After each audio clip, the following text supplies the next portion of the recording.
तो गाइज मैं हूं अंकित और आप देख रहे हैं रेसलिंग फैंस नेटवर्क। सबसे पहले गाइज हम लोग अपनी बातों को शुरू करेंगे स्मैकडाउन के एक स्पॉइलर को देखते हुए। तो भाई अभी एडवर्टाइज तो नहीं है ये, लेकिन कल स्मैकडाउन में आपको देखने को मिलेगा एक massive tag team match. टामा tonga and tonga लोआ भाई अपना टैग टीम डेब्यू करने वाले हैं डब्ल्यूडब्ल्यूई के अंदर, जहां पे कि ये फेस करेंगे स्ट्रीट प्रॉफिट्स को। कल के स्मैकडाउन में मैच होगा, रेसल वोट्स ने कंफर्म करा है। As of this morning tonight SmackDown will feature the team debut of the ex-Gorillas of Destiny, Tonga Loa and Tama Tonga will take on the Street Profits. तो पहले इनको gorillas of destiny के नाम से जाना जाता था एनजेपीडब्ल्यू एंड अदर प्रमोशंस में। Tonga Loa and Tama tonga को कल स्मैकडाउन में इनका टैग टीम डेब्यू होगा एंड ये फेस करेंगे भाई स्ट्रीट प्रॉफिट्स को। देखना है भाई इनकी प्रेजेंटेशन कैसी होती है, थीम सॉन्ग कौन सा होता है, बहुत कुछ होगा देखने लायक कल स्मैकडाउन में आपको देखने को मिलेगा।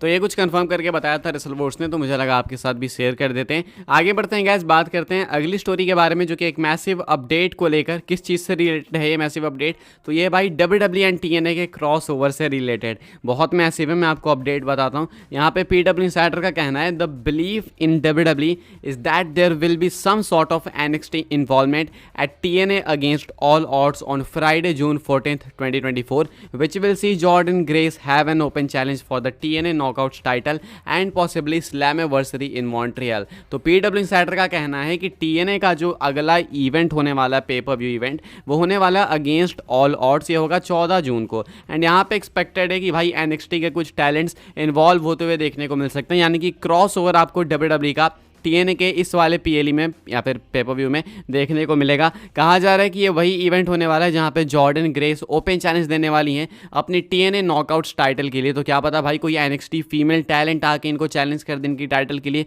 पॉसिबली हो सकता है। साथ में ये भी एक्सपेक्टेड है कि ये क्रॉस ओवर स्लैमिवर्सरी में भी होगा, जो कि मॉन्ट्रियल में है। एंड अगर मैं गलत नहीं हूँ तो 20 ईयर्स एनिवर्सरी टीएनए की सेलिब्रेट ये लोग वहीं पर करने वाले। एग्जैक्टली श्योर मैं नहीं हूँ, मैंने बस कहीं सुना था, तो उस हिसाब से मैं आपको बता रहा हूँ। तो ये दो इवेंट्स है जहाँ पे क्रॉस ओवर एक्सपेक्टेड है डब्ल्यूडब्ल्यूई की तरफ से। एंड ये एक्चुअली में एक मैसिव न्यूज़ है कि डब्ल्यूडब्ल्यूई भाई इस लिमिट तक जा रही है। मतलब डब्ल्यूडब्ल्यूई मेंशन भी नहीं करना चाहती थी किसी और प्रमोशन को अपनी प्रोग्रामिंग पे जब विंस मैकमैन का टाइम था, एंड अब देख लो भाई कहाँ तक पहुँच गए। तो अभी के हिसाब से भाई ये कुछ अपडेट है डब्ल्यूडब्ल्यूई एंड टीएनए के क्रॉस ओवर को लेके।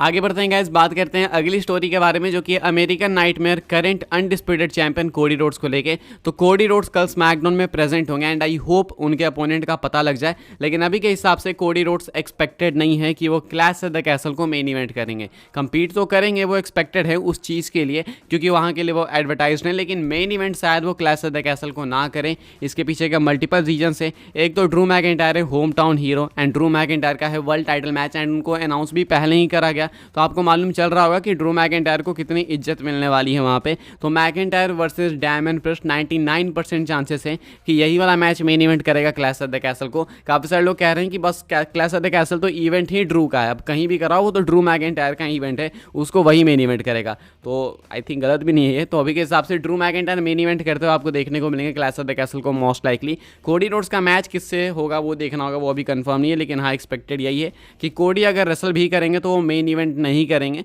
एंड आई डोंट थिंक इसमें कोई बुराई है, बिकॉज जरूरी नहीं है कि हर इवेंट आप ही मेन इवेंट करो। एक और वर्ल्ड चैंपियन है हमारे पास, डायमंड प्रिस्ट हैं वर्ल्ड चैंपियन, तो वो भी अगर डिफेंड कर रहे हैं टाइटल को, मेन इवेंट कर रहे हैं तो अच्छी बात, उसमें कोई दिक्कत नहीं है। एंड ऊपर से सामने वाला ड्रू मैकिंटायर भी तो है, तो मैच के पीछे स्टोरी भी है, Drew McIntyre home town hero भी हैं, तो यही मैच सेंस बनाएगा मेन इवेंट करने का। अभी के हिसाब से यही कुछ अपडेट है कोडी रोड्स को लेके।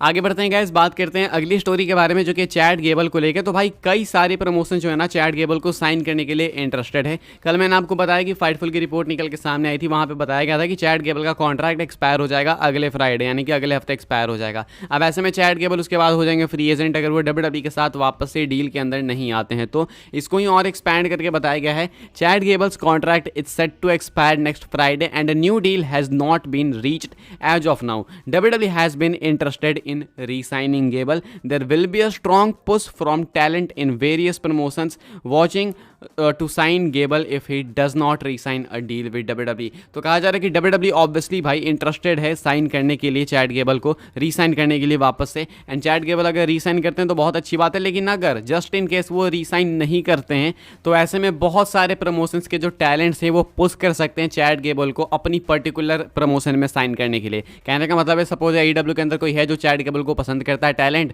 तो वो टोनी खान के पास गुहार लेके जाएगा एंड वो कहेगा कि भाई साइन कर लो इसको कंपनी में। तो ये तभी होगा अगर WWE के साथ चैट गेबल रीसाइन नहीं करते हैं तो, जो कि ऑलमोस्ट इम्पॉसिबल सा है बिकॉज वो रीसाइन करेंगे ही करेंगे। आगे बढ़ते हैं गाइस, बात करते हैं अगली स्टोरी के बारे में। अगर कोई रीसाइन नहीं कर रही है तो वो है नटालिया। नटालिया की भी डील आपको मालूम है एक्सपायर हो रही है WWE के साथ एंड WWE ने उनको डील भी ऑफर करी है। Natalya has been offered a new WWE deal but as of this week had not signed yet. यानी कि इनका कहना है कि नटालिया अभी जो है WWE के साथ नई डील के अंदर आ सकती है। पहले उनको ऑफर नहीं करा गया था लेकिन अब ऑफर कर दिया गया है, लेकिन नटालिया ने अभी तक डील साइन नहीं करी है। तो पता नहीं किस चीज़ का वेट कर रही हैं ये, अभी के हिसाब से भाई डील साइन नहीं हुई है। आगे बढ़ते हैं गैस, बात करते हैं अगली स्टोरी के बारे में जो कि गुंथर को लेके। एंड क्या आपने ये चीज़ नोटिस करी है कि Gunther king of the ring जीतने के बाद, किंग गुंथर किंग जनरल बनने के बाद किंग ऑफ द रिंग के क्राउन को पहन नहीं रहे। ये चीज़ पहले नोट करी थी कुछ लोगों ने।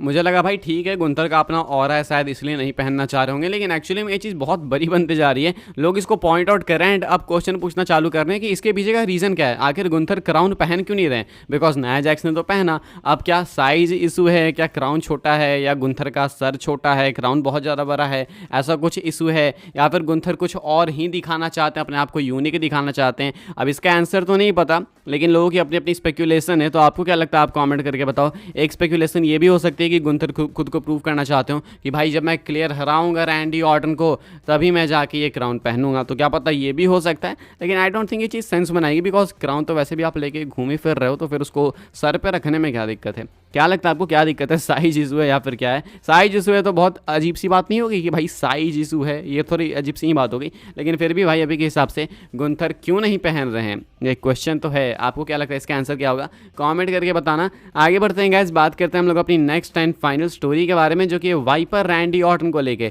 तो रैंडी ऑर्टन का हील टर्न क्या हमें देखने को मिल सकता है। तो भाई देखो एक्सपेक्टेड है कि आने वाले टाइम में ऑर्टन हील टर्न कर सकते हैं एंड मे भी आने वाला टाइम ज़्यादा दूर भी ना हो। ऐसा नहीं है कि रैंडी ऑर्टन तुरंत ही रिटायर होने वाले हैं, तो भाई वो सबको ओवर ही कर रहे हैं, क्राउड के सामने अच्छे से पेश आ रहे हैं। अभी भी एक दो हील टर्न उनके अंदर कहीं ना कहीं बाकी है एंड रैंडी ऑर्टन का करियर इसलिए जाना भी जाता है उनके हील कैरेक्टर की वजह से। अभी के हिसाब से रैंडी ऑर्टन सर्वाइवर सीरीज में वापस आने के बाद बैक टू बैक हर पेपर व्यू में हारे हैं, हर एक पीएलई में हारे हैं। अब चाहे वो किसी भी तरीके से हारे तो हैं भाई, पेपर पे उनकी हार लिखी गई है। Randy Orton back to back हारने के बाद रिकंसिडर कर सकते हैं अपने कैरेक्टर को एंड स्टोरी के अंदर वो इससे फ्रस्ट्रेट होके, इरिटेट होके अपना कैरेक्टर चेंज कर सकते हैं एंड हील रैंडी ऑर्टन बन सकते हैं। लेकिन इस चीज़ में दिक्कत सिर्फ उनका थीम सॉन्ग अब करेगा, बिकॉज अब उनका भी थीम सॉन्ग जे उसो के थीम सॉन्ग की तरह ही ओवर हो चुका है। लोग उसको एंट्रेंस में सिंग करते हैं, तो क्या उनके हील कैरेक्टर के साथ ये चीज़ सूट करेगी। अब ये करे ना करे, लेकिन एक चीज़ पक्का सूट करेगी, Randy Orton versus Cody Rhodes का match, heel versus baby face.